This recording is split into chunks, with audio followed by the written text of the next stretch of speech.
बिस्मिल्लाहिर्रहमानिर्रहीम। अस्सलाम वालेकुम। Welcome to Aamna's kitchen. आज मैं बना रही हूँ आलू कीमा का मज़ेदार सालन। ढाबा रेसिपी है और ढाबा स्टाइल में ही मिट्टी की हांडी में बना रही हूँ। मिट्टी की हांडी के बारे में मैं आपको पहले बता दूँ कि ज़्यादातर लोग ये कहते हैं कि मिट्टी की हांडी गैस पर फट जाती है, तो उसके लिए एक छोटी सी टिप है कि आप जब नई हांडी खरीदें तो उसको पानी से भर के कम से कम 3 घंटे के लिए रख दें। उसके बाद उसको पानी निकाल दें और उसको सूखने दें। जब वो सूख जाए तो फिर कभी भी हांडी को इस्तेमाल करने से पहले तो उसको लो फ्लेम पे आपने रखना है कम से कम 5 मिनट, और हांडी इतनी गर्म हो जाए कि जब आप उसमें ऑयल डालें तो उसके बुलबुले बने। उसके बाद आपने उसमें सालन बनाना है तो वो हांडी इंशाल्लाह नहीं फटेगी। हांडी मेरी गर्म हुई हुई है। बाकी जो अशिया ज़रूरत है वो मैं आपको साथ साथ बताती हूँ, क्योंकि आलू कीमा को मैं बिल्कुल सिंपल सादा तरीके से बना रही हूँ, इसलिए सबसे पहले इसमें डालूंगी 1 गिलास पानी। इसमें 1 किलो के करीब ये कीमा है। धो के मैंने इसको खुश्क कर लिया। इसको सबसे पहले डालूंगी। बिस्मिल्लाह। अब एक बड़े साइज़ का प्याज लिया है, इसको मैंने स्लाइस में काट लिया। आप इसको चॉप भी कर सकते हैं, रफली भी काट सकते हैं।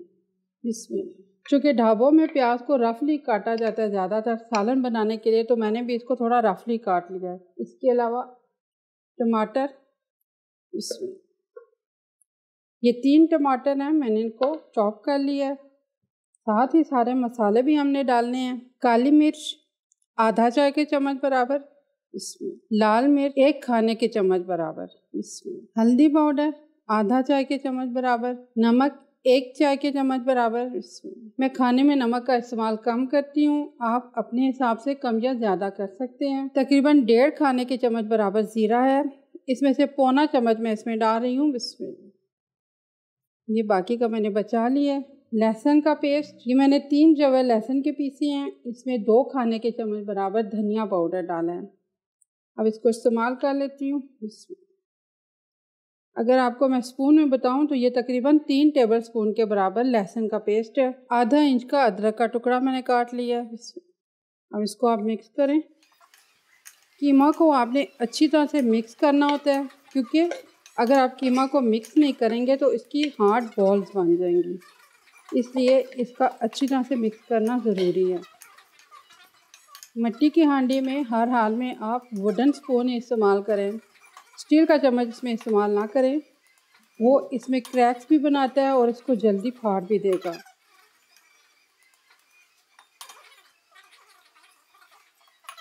इसको कवर कर देते हैं। तो जब भी आप मिट्टी की हांडी ख़रीदें तो इस तरह से उनसे एक ढक्कन भी लें हांडी के साइज़ का। इससे बहुत अच्छी स्टीम बनेगी, और अगर आप बीफ गलाएंगे या मटन गलाएंगे तो वो फ़ौरन इसमें गल जाता है। तो इस तरह का ढक्कन आप ज़रूर लें मिट्टी की हांडी के साथ। स्टील के या स्टेनलेस स्टील के या सिल्वर के ढक्कन इस्तेमाल ना करें, फिर हांडी में वो जायका ही नहीं बनता। जो ढक्कन भी मिट्टी का हो और हांडी भी मिट्टी की हो, इसके साथ वुडन स्पून हो, तो जो सालन का टेस्ट आता है वो दूसरे ढक्कन से या दूसरा स्पून इस्तेमाल करने से बिल्कुल भी नहीं आता। तकरीबन 15 मिनट तक मैंने इसको मीडियम फ्लेम पर पकने दिया। अब मैं इसका ढक्कन हटाती हूँ।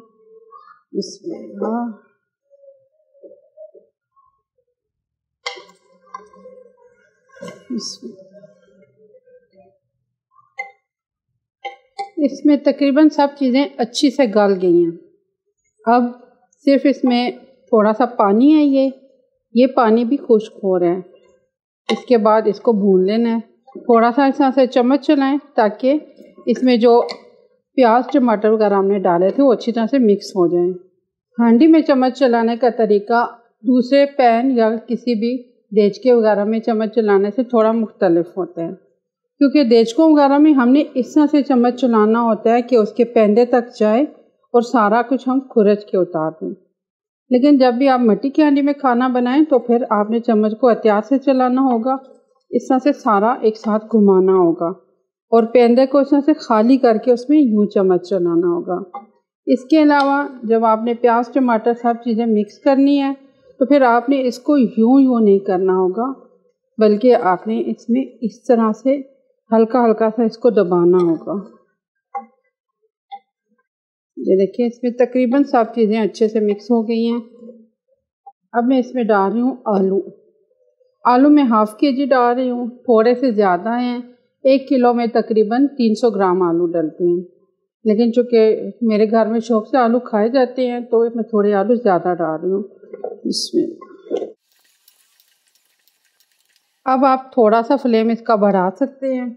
देखिए अब इसमें पानी वगैरह सब खुश्क हो गया है, कीमा भी नरम हो गया है। तो अब इसमें डालना है ऑयल इसको भूनने के लिए। अपनी ज़रूरत के मुताबिक ऑयल डालें। अगर आपको खाने में चिकनाई ज़्यादा पसंद है तो फिर थोड़ा ऑयल ज़्यादा डाल दें, वरना 1 पौना कप के बराबर ऑयल काफ़ी है इसमें।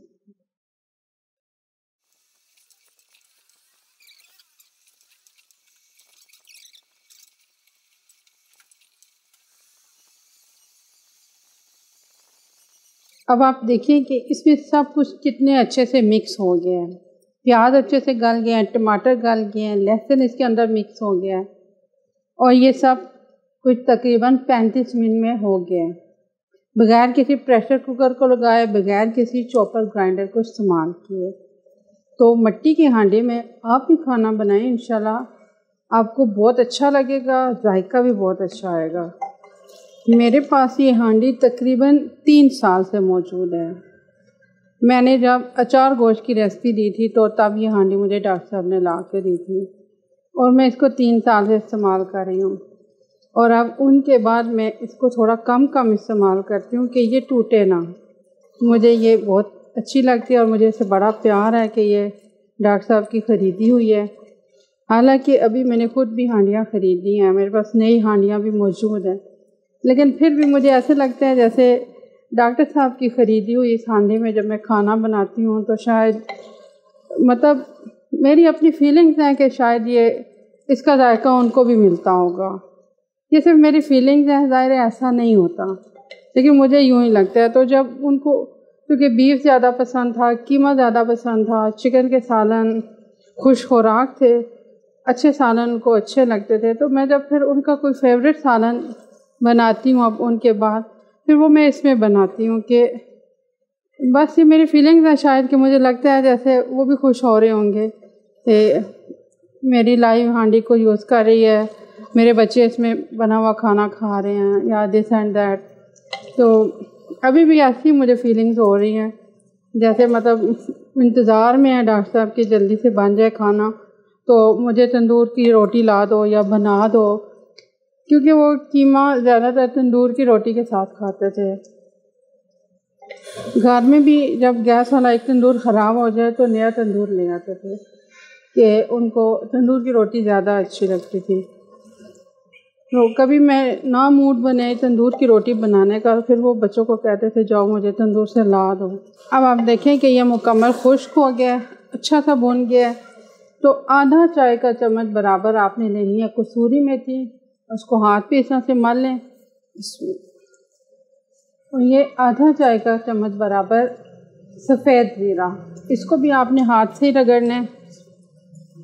सिर्फ आलू के गलने के लिए मैंने इसमें पानी डालना है 1 गिलास के बराबर इसमें। बस अब आपने इसको 5 मिनट के लिए कवर कर देना है और पकने देना है। फ्लेम आप मीडियम में रखें। जितना हांडी के अंदर सामान मौजूद है पकाने वाला, उससे थोड़ा सा नीचे फ्लेम रखना है। कभी भी हांडी के अंदर मौजूद चीज़ से ज़्यादा फ्लेम ना खोलें, वरना हांडी के किनारे अंदर से जल जाते हैं और इसका जायका बहुत बुरा सा आता है। आपको बच्चों का शोर और बैंड की आवाज़ आ रही होगी। ये हमारे करीब ही शादी है और बैंड भी बज रहा है, फौजी बैंड वाले आए हुए हैं, बड़ा धूम धड़का कर रहे हैं और बाबर को बहुत ज़्यादा गुस्सा आ रहा है।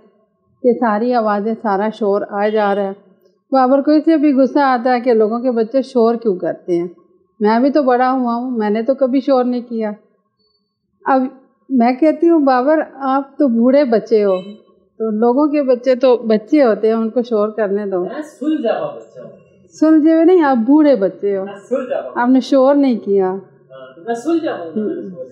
ये मेरे तीनों बच्चों में क्वालिटी थी कि ये लोग शोर नहीं करते थे। तीसरे में नहीं है। नहीं, वो शोर नहीं करता, वो सिर्फ थोड़ा सा ऊंचा बोलता है। बाबर और हंजला थोड़ा आहिस्ता आहिस्ता बोलते हैं और हुसैन जो है वो थोड़ा लाउड बोलता है, थोड़ा सा गुस्से से बोलते हैं। उसका मतलब ये स्टाइल है भी थोड़ा हैवी बॉडी, तो ज़रा उसके साथ वो स्टाइल सूट करता है। बहरहाल ये जिसकी भी शादी है अल्लाह उसको नई ज़िंदगी मुबारक करे, और लेकिन ये भी हदायत दे कि बैंड बाजे जो हैं ये जाके शादी हाल में बजाएं, गली मोहल्लों में ना बजाएं। 2 मिनट बाद आप इसको चेक जरूर कर लीजिएगा, क्योंकि हांडी में सालन चिपक भी जल्दी जाता है। अब 5 मिनट बाद मैं इसको चूल्हा बंद कर रही हूँ, क्योंकि ये बहुत ज़्यादा उबल रहा है अभी, और ये काफ़ी देर तक हांडी उबलती रहती है। अब अगर आपको नज़र आए तो ये देखें कि मैंने आधा चाय का चम्मच से भी कम कसूरी मेथी दोबारा ली है, और थोड़ा सा ये साबुत ज़ीरा लिया है। इसको मैं हाथ से रगड़ूंगी अभी। ये देखें चूल्हा बंद करने के बावजूद उबलती है, आवाज़ भी आपको आ रही होगी।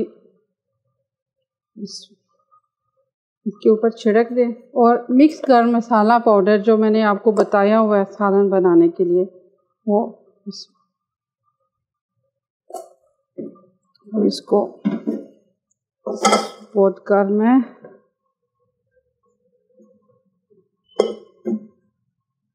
अब जब ये उबलना बस करेगी फिर मैं आपको डिश आउट करके दिखाऊंगी। हांडी तो काफ़ी देर की ठंडी हो गई है, लेकिन बाहर बारात की रुखसती तकरीबन 1.5-2 घंटे से हो रही है, जो हो ही रही है, जा भी नहीं रहे। और बैंड बाजे तो बंद कर दिए हैं, लेकिन गाड़ियों के हॉर्न और लोगों का शोर बहुत ज़्यादा है, शायद काफ़ी बड़ी बारात है। बहरहाल जो भी है, तो अब फिर बच्चों से भी सब्र नहीं हो रहा, इसलिए मैं अब इसको यहीं पे बंद करती हूँ। थोड़ा सा शोर आप लोग भी बर्दाश्त कर लीजिएगा, दुआ भी कर दीजिएगा कि जो नई ज़िंदगी इनकी शुरू हो रही है तो अल्लाह ताला इनकी ज़िंदगी में बरकत डालें। पीछे मोहल्ले से बारात चूँकि आ रही है तो वो, और आगे उन्होंने रोड पे उनकी गाड़ियाँ हैं, तो ये सारा एक मेला सा लगा हुआ है इस वक्त बाहर। बहरहाल अब मैं इसको ढक्कन हटाती हूँ और डिश आउट करती हूँ। इसमें ये देखें ढाबा स्टाइल में हमारा आलू कीमा का सालन तैयार है। एक बात थी कि जब भी आलू कीमा बनाऊं बाबर कहता है मामा ढाबा वालों का ज़्यादा मज़े का होता है, ज़्यादा टेस्टी होता है, आप इतना अच्छा नहीं बना के देती, वैसा जायका नहीं आता। तो एक दफ़ा इत्तेफाक हुआ उनसे बात करने का, तो उन्होंने कहा बेटा हम तो बिल्कुल सादा तरीके से ही बनाते हैं, बस बात सिर्फ इतनी है कि हमारे मैयर मसाले होते हैं वही हर दफ़ा उतनी मिकदार में डालते हैं, बनाते हैं, सो हर रोज़ हमारा सालन एक जैसा बनता है। यही तरीका उन्होंने भी बताया, वल्लाह आलम उन्होंने मुझे ठीक बताया या कुछ अपना सीक्रेट रखा। बहरहाल तो आप ये सालन ज़रूर बनाइएगा मट्टी की हांडी में, इंशाल्लाह अच्छा बनेगा। दुआओं में याद रखना, मेरे चैनल को सब्सक्राइब करना। अल्लाह हाफ़िज़।